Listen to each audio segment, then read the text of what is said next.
நாவல் என் எதிரியின் காதலி. அத்தியாயம் 1. ஆதித்யா சந்திரசேகரின் அலுவலகம் சென்னையின் வானத்தை முத்தமிடும் ஒரு கண்ணாடி மாளிகையின் 32வது மாடியில் அமைந்திருந்தது. அங்கிருந்து பார்க்கும்போது நகரம் ஒரு பரந்து விரிந்த மின்னணு சித்திரம் போலத் தெரிந்தது. அந்த அறையின் ஒவ்வொரு பொருளும் அவனது வெற்றியைக் கொண்டாடியது. இத்தாலிய மேசை, ஜெர்மன் தொழில்நுட்பம், சுவரில் தொங்கிய நவீன ஓவியங்கள். ஆனால் அந்த குளிரூட்டப்பட்ட அறையின் அமைதியையும் மீறி ஆதித்யாவின் உள்ளுக்குள் ஒரு எரிமலை குமுறிக் கொண்டிருந்தது. 20 ஆண்டுகளுக்கு முன் இதே நகரத்தின் ஒரு தெருவில் 15 வயது சிறுவனாக அவன் நின்ற காட்சி நேற்று நடந்தது போல அவன் நினைவில் சுழன்றது. அவனது தந்தை சந்திரசேகர் நேர்மையையே மூலதனமாகக் கொண்ட ஒரு தொழிலதிபர். அவரது உயிர் நண்பன் விஜய் ராகவன் சிரித்துக்கொண்டே கழுத்தை அறுக்கும் நயவஞ்சகன். ஒரு போலி ஒப்பந்தம், ஒரு கையெழுத்து மோசடி. சந்திரசேகரின் சாம்ராஜ்யம் சரிந்தது. அவமானமும் துரோகத்தின் வலியும் தாங்காமல் அவர் இதயம் வெடித்துச் சிதறியது.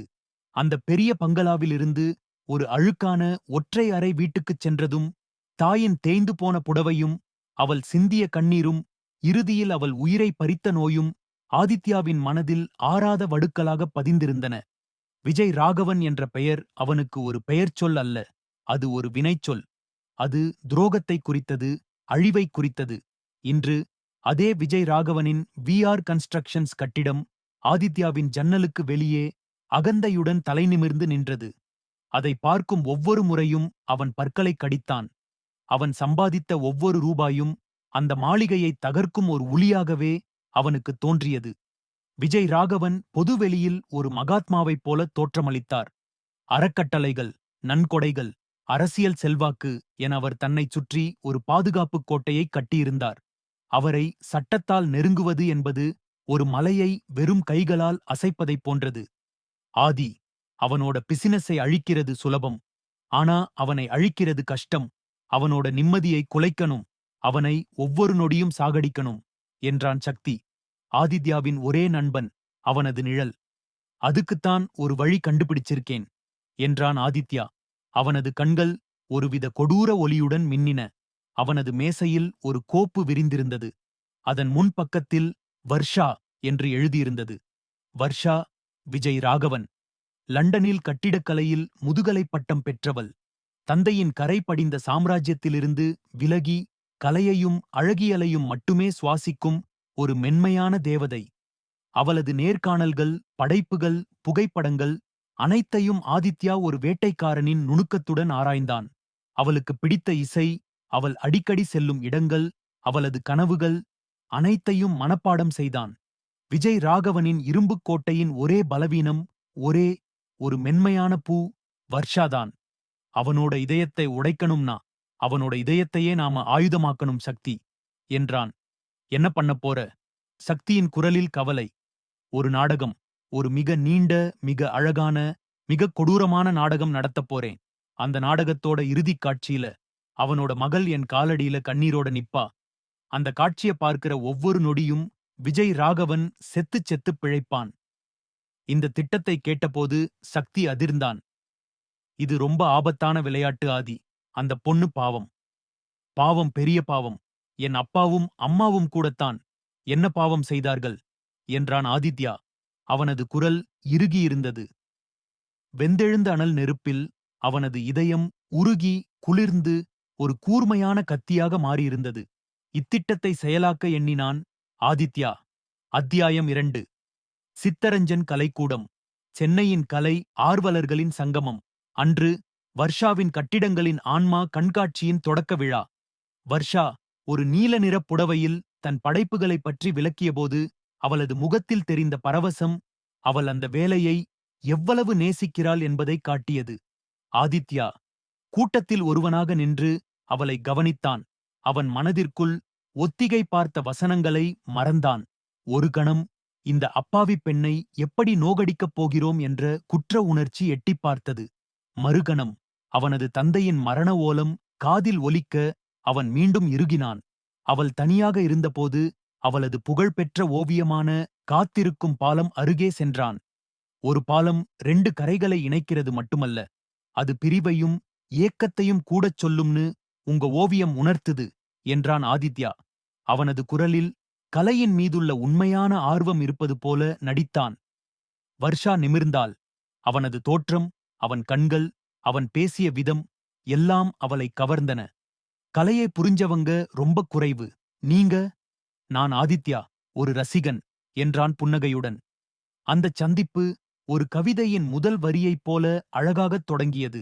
ஆனால் அந்த வரியை எழுதியது அனல் கக்கும் வெறி என்ற மை கொண்டுதான் என்பதை அவள் அறியவில்லை. அவர்களின் உறவு மெதுவாக வளர்ந்தது. பெசன்ட் நகர் கடற்கரையில் மணிக்கணக்காகப் பேசினார்கள். அவன் அவளுக்காக கற்றறிந்த கட்டிடக்கலை நுணுக்கங்களைப் பற்றிப் பேச அவள் வியந்தாள். அவள் தன் தனிமையைப் பற்றிப் பேச அவன் ஆறுதல் சொன்னான். அவன் சொன்ன ஒவ்வொரு ஆறுதல் வார்த்தைகளிலும் ஒரு பொய் கலந்திருப்பதையும், அவன் காட்டிய ஒவ்வொரு பரிவிலும் நடிப்பு கலந்துள்ளதையும் அந்த பேதை மனதிற்குத் தெரியவில்லை. ஒருமுறை அவனது புதிய அலுவலக கட்டிடத்தின் வடிவமைப்பில் ஏற்பட்ட ஒரு சிக்கலை அவள் ஒரே ஒரு கோட்டோவியத்தில் தீர்த்தாள். Art and engineering are two sides of the same coin, அதி என்றாள் அவள் சிரித்துக்கொண்டே. அந்த நொடியில் அவன் முதன்முறையாக தடுமாறினான். அவளது புத்திசாலித்தனம், அவளது எளிமை, அவளது தூய்மையான உள்ளம் மெல்ல மெல்ல அவனது கவசத்தை உடைக்கத் தொடங்கின. அவளுடன் இருக்கும்போது அவன் பழிவாங்கும் ஆதித்யாவாக இல்லாமல் வெறுமனே காதலில் விழுந்த ஒரு சாதாரண இளைஞனாக உணர்ந்தான். இது மானசீகமானது என்று அவனுக்குத் தெரியும். ஆனால் அவளது அருகாமை போதை மருந்து போல அவனை அடிமையாக்கியது. ஒரு நாள் இரவு தன் தந்தையின் புகைப்படத்தின் முன் நின்றான். ஆதித்யா, அப்பா, நான் என்ன செஞ்சிட்டு இருக்கேன்? அவளை பார்க்கும்போது உங்களோட வலியும் அம்மாவோட கண்ணீரும் மறக்குது. அவளோட சிரிப்பு என் மனசுல இருக்கிற இருட்டை விரட்டுது. நான் வழி தவறுகிறேனா? அவனது மனதுக்குள் ஒரு யுத்தம். ஒரு பக்கம் அவனது பிறப்பின் லட்சியமாக கருதிய அவளது தந்தையை தோற்கடிக்கும் சிந்தையா? மறுபக்கம் அவனது ஆன்மாவைத் தொட்ட ஒரு காதல். அவன் வர்ஷாவை ஏமாற்றப் போகிறானா? அல்லது தன் தந்தைக்கு துரோகம் செய்யப் போகிறானா? இந்த இருதலை கொல்லி எறும்பின் வேதனை அவனை இரவுகளில் தூங்கவிடாமல் செய்தது. இறுதியில் ஒரு முடிவுக்கு வந்தான். காதலை தேர்ந்தெடுப்பது, ஆனால் விஜய் ராகவனை வேறு வழியில் வீழ்த்துவது. வர்ஷாவின் வாழ்க்கையிலிருந்து அவளுக்கு வலி தராமல் அமைதியாக விலகிவிடுவது. அதுவே சரி என்று தோன்றியது. ஆனால் விதி வேறு ஒரு நாடகத்தை அரங்கேற்றக் காத்திருந்தது என்பதை அவன் அறியவில்லை. அத்தியாயம் 3. விஜய் ராகவன் தன் மகளின் முகத்தில் தெரிந்த பிரகாசத்தை கவனித்தார். ஆதித்யா என்ற பெயர் அடிக்கடி அவள் பேச்சில் அடிபட்டது.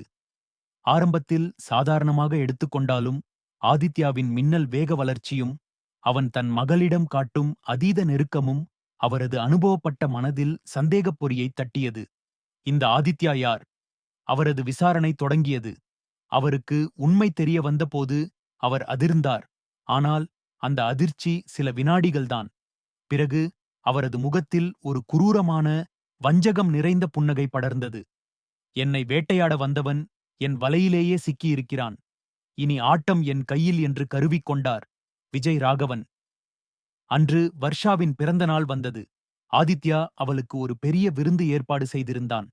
நண்பர்கள் சூழ கேக் வெட்டிய பிறகு ஆதித்யா அனைவர் முன்னிலையிலும் மண்டியிட்டு ஒரு வைர மோதிரத்தை நீட்டினான். வர்ஷா, நீ இல்லாத ஒரு வாழ்க்கையை என்னால கற்பனை கூட பண்ண முடியலை. வில் யூ மேரி மீ என்றான். கண்ணீரும் புன்னகையும் ஒரு சேர வர்ஷா தலையசைத்தாள். எஸ் என்ற அவளது குரல் அந்த அறையின் கைத்தட்டல் ஒலியில் கரைந்தது. அது அவர்களின் வாழ்க்கையின் உச்சபட்ச மகிழ்ச்சியான தருணம். ஆனால் அந்த கூரைக்குக் கீழே புயலின் கண்கள் அவர்களை பார்த்துக் கொண்டிருந்தன. இதை அறியாத அவர்கள் சந்தோஷக் களிப்பில் திகழ்ந்தனர். விருந்தினர்கள் சென்ற பிறகு வர்ஷாவின் வீட்டுக்கு அவர்கள் வந்தனர். விஜய் ராகவன் ஹாலில் அமர்ந்திருந்தார். அவர் முகம் இறுகியிருந்தது. வர்ஷா, உனக்கு ஒரு அதிர்ச்சி காத்திருக்கு என்றார் அவர். அவரது குரல் இடியென ஒலித்தது. அவர் ஆதித்யாவின் பிறப்புச் சான்றிதழின் நகலையும் அவன் தந்தையின் புகைப்படத்தையும் மேசை மீது வீசினார். இவன் பேரு ஆதித்யா இல்லை, ஆதித்யா சந்திரசேகர். என் துரோகத்தால் செத்துப்போனதா இவன் நினைக்கிற சந்திரசேகரோட பையன். வர்ஷா அதிர்ச்சியில் உறைந்து ஆதித்யாவை பார்த்தாள். அவள் பார்வை 1000 கேள்விகளைக் கேட்டது. விஜய் ராகவன் தொடர்ந்தார். இவன் உன்னை காதலிக்கவில்லை. உன்னை ஒரு பகடைக்காயா பயன்படுத்தி என்னை பழிவாங்க வந்திருக்கான். உன்னோட காதலை நாடகமாடி கல்யாணம்னு நம்ப வச்சு நடுரோட்டுல உன்னை விட்டுட்டு போய் அந்த திட்டத்துல என்னை கொல்லத் திட்டம் போட்டிருக்கான் இந்த துரோகி. எரிகின்ற நெருப்பில் இரும்பை காய்ச்சி ஊற்றுவது போல வர்ஷாவின் இதயத்தில் இறங்கியது. அவள் நம்ப மறுத்து தலையசைத்தாள். தள்ளாடியபடியே ஆதித்யாவின் அருகில் சென்று அவன் கைகளைப் பற்றினாள். ஆதி, சொல்லு, இதெல்லாம் பொய்ன்னு சொல்லு, ப்ளீஸ். அவளது குரல் ஒரு கெஞ்சலாக ஒலித்தது. ஆதித்யா தலைகுனிந்து நின்றான். அவன் மௌனம் அத்தனை குற்றச்சாட்டுகளையும் ஒப்புக்கொண்டது. நீ... வர்ஷாவின் முகத்தில் காதல் மறைந்து அருவருப்பும் வெறுப்பும் சூழ்ந்தது.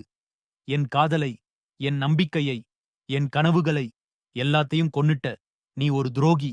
என் வாழ்க்கையை நாசமாக்கிட்ட. வெளியே போ. போயிடு. அவள் அவனை தள்ளிவிட்ட போது ஆதித்யா நிலைகுலைந்து நின்றான். அந்த நொடியில் விஜய் ராகவனின் திட்டம் வென்றது. ஆதித்யாவின் பழிவாங்கல் அவனையே திருப்பித் தாக்கியது. தன் காதலியின் பார்வையில் ஒரு துரோகியாக அவன் உயிரோடு செத்துப்போனான். அத்தியாயம் 4. தன் அடுக்குமாடி குடியிருப்புக்குத் திரும்பிய ஆதித்யா ஒரு மிருகம்போல் அறைக்குள் உடைமைகளைச் சிதறடித்தான். அவனது கண்களில் கண்ணீர் இல்லை. வறண்டு போன ஒரு வெறுமை மட்டுமே இருந்தது. விஜய் ராகவனை அழிப்பதற்கான அத்தனை ஆதாரங்களும் அவனது லேப்டாப்பில் இருந்தன. ஒரே ஒரு கிளிக், அவனது சாம்ராஜ்யம் சாம்பலாகும். அந்த மின்னஞ்சலை தட்டச்சு செய்தான். அனுப்பும் பொத்தானை அழுத்தப் போகும் நொடியில் வர்ஷாவின் கண்ணீர் வழிந்த முகம் அவன் கண்முன் வந்து நின்றது. அவள் தந்தையை சிறைக்கு அனுப்பினாள். அவள் இன்னும் நொறுங்கிப் போவாள். அவளுக்கு நான் கொடுத்த வலி போதாதா? என் காதல் உண்மையானால் அது அவளுக்கு வலியை அல்ல, நிம்மதியையே தர வேண்டும். அந்த மின்னஞ்சலையும் கோப்புகளையும் அவன் நிரந்தரமாக அழித்தான். அது அவனது பகை உணர்வுக்கு அவன் செய்த சடங்கு. அவனது காதலுக்கு அவன் செய்த பிராயச்சித்தம். வர்ஷா தன் அறைக்குள் முடங்கினாள். அவளது உலகம் இருண்டு போயிருந்தது. ஆனால் அவளது புத்திசாலித்தனமான மனம் சில கேள்விகளை எழுப்பியது. ஆதித்யா துரோகிதான். ஆனால் என் தந்தை சொல்வது அனைத்தும் உண்மையா? சில நாட்கள் கழித்து தன் தந்தையின் பழைய அலுவலக அறைக்குள் சென்றாள். அங்கு தூசு படிந்த அலமாரியில் விஜய் ராகவனின் பழைய டைரியை கண்டுபிடித்தாள். நடுங்கும் கைகளால் அதை புரட்டினாள். அதில் சந்திரசேகரின் வீழ்ச்சியைப் பற்றிய குறிப்புகள் இருந்தன. சந்திரசேகர் ஒரு முட்டாள். நேர்மை சோறு போடாது. அவனை வீழ்த்தியது என் திறமை, என் சாணக்கியத்தனம் என்று பெருமையுடன் எழுதியிருந்தார். உண்மை ஒரு பூகம்பம் போல அவளை தாக்கியது. அவள் வழிபட்டு வந்த தந்தை ஒரு பிம்பம். அந்த பிம்பம் உடைந்து சிதறியது. ஆதித்யாவின் கோபம் நியாயமானது என்பதை அவள் உணர்ந்தாள். அவன் தேர்ந்தெடுத்த வழிதான் அவளை கொன்றது. அடுத்த நாள் காலை வர்ஷா தன் பெட்டிகளுடன் ஹாலில் நின்றாள். நான் இந்த வீட்டை விட்டுப் போறேன்பா என்றாள் அமைதியாக. எங்கே போற?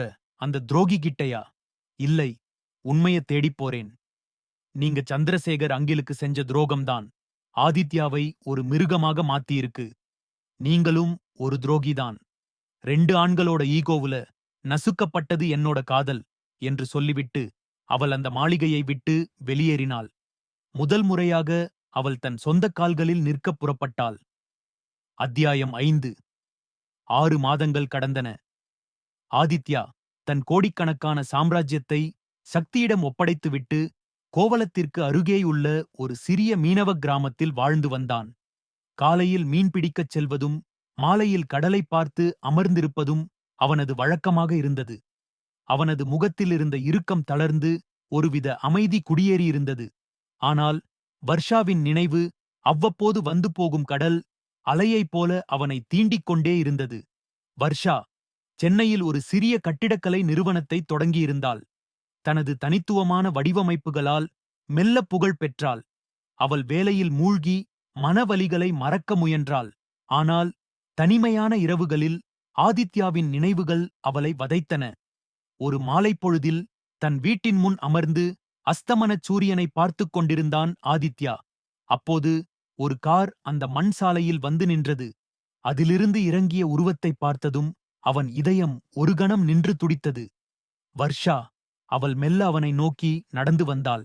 அவள் முகத்தில் கோபமோ வெறுப்போ இல்லை, ஒருவிதமான தெளிவு இருந்தது.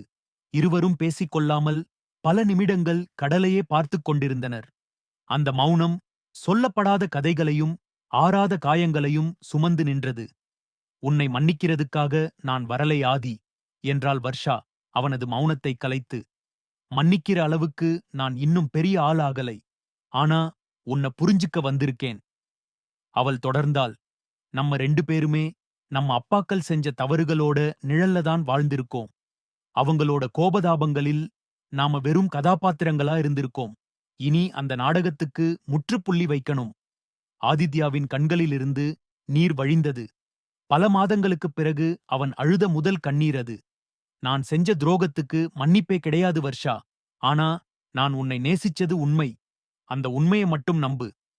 நம்புறேன், என்றாள் அவள் லேசான புன்னகையுடன். ஆனா நம்ம காதலோட அஸ்திவாரமே ஒரு பொய். இடிஞ்சு போன அந்த இடத்துல நாம புதுசா எதையும் கட்ட முடியாது.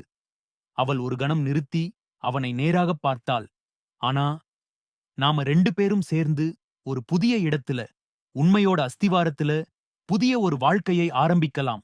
எதிரிகளோட வாரிசுகளா இல்லாம காயப்பட்ட 2 மனுஷங்களா. அவள் தன் கையை நீட்டினாள். ஆதித்யா தயக்கத்துடனும் நம்பிக்கையுடனும் அவள் கைகளைப் பற்றினான். அது மன்னிப்பின் கைகுலுக்கல் அல்ல. அது புரிதலின் முதல் அத்தியாயம்.